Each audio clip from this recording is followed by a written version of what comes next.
Operation Sindoor సమయంలో భారత దళాలు నిమిషాల్లోనే పాకిస్తాన్లోని వైమానిక స్థావరాలను నాశనం చేశామని ప్రధాని నరేంద్ర మోదీ చెప్పారు. ఇది న్యూ ఇండియా అని, భారత్ తన బలాన్ని ప్రదర్శించిందని ప్రధాని శుక్రవారం బీహార్లో జరిగిన ర్యాలీలో ప్రసంగిస్తూ అన్నారు. ఉగ్రవాద దాడి, మరణాలకు ప్రతీకారం తీర్చుకుంటామని గతంలో తాను హామీ ఇచ్చానని, ఉగ్రవాద ప్రధాన కార్యాలయాలను ధ్వంసం చేసి వాగ్దానాన్ని నిలబెట్టుకున్నామని చెప్పారు.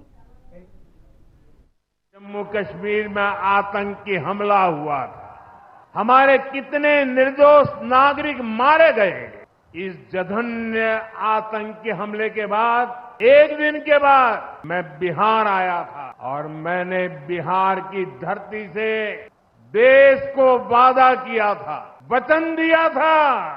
बिहार की धरती पर आंख में आंख मिलाकर हमने कह दिया था, आतंक के आकाओं के ठिकानों को मिट्टी में मिला दिया जाएगा। बिहार की धरती पर मैंने कहा था, उन्हें कल्पना से भी बड़ी सजा होगी। आज जब मैं बिहार आया हूं तो अपने वचन पूरा करने के बाद आया हूं और मैं आज बिहार की धरती से फिर दोहराना चाहता हूं, ऑपरेशन सिंदूर में भारत की जो ताकत दुश्मन ने देखी है, लेकिन दुश्मन समझ लें ये तो हमारे तर्कस का केवल एक ही तीर है। आतंकवाद के खिलाफ भारत की लड़ाई न रुकी है न थमी है। आतंक का फन अगर फिर उठेगा तो भारत उसे बिल से खींचकर कुचलने का काम करेगा। साथियों, हमारी लड़ाई देश के हर दुश्मन से है, फिर वो चाहे सीमा पार हो या देश के भीतर हो। बीते वर्षों में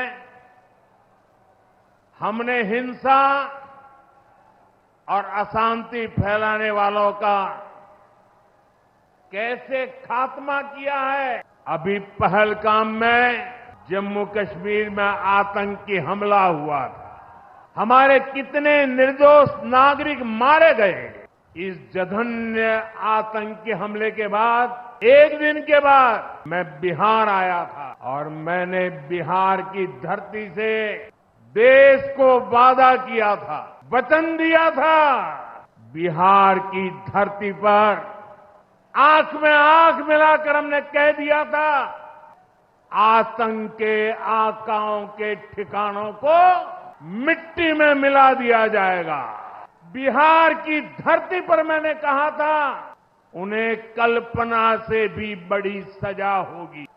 आज जब मैं बिहार आया हूं तो अपने वचन पूरा करने के बाद आया हूं और मैं आज बिहार की धरती से फिर दोहराना चाहता हूं, ऑपरेशन सिंदूर में भारत की जो ताकत दुश्मन ने देखी है, लेकिन दुश्मन समझ लें ये तो हमारे तर्कस का केवल एक ही तीर है।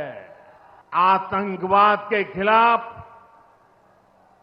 भारत की लड़ाई न रुकी है न थमी है। आतंक का फन अगर फिर उठेगा तो भारत उसे बिल से खींचकर कुचलने का काम करेगा। साथियों, हमारी लड़ाई देश के हर दुश्मन से है, फिर वो चाहे सीमा पार हो या देश के भीतर हो। बीते वर्षों में हमने हिंसा और अशांति फैलाने वालों का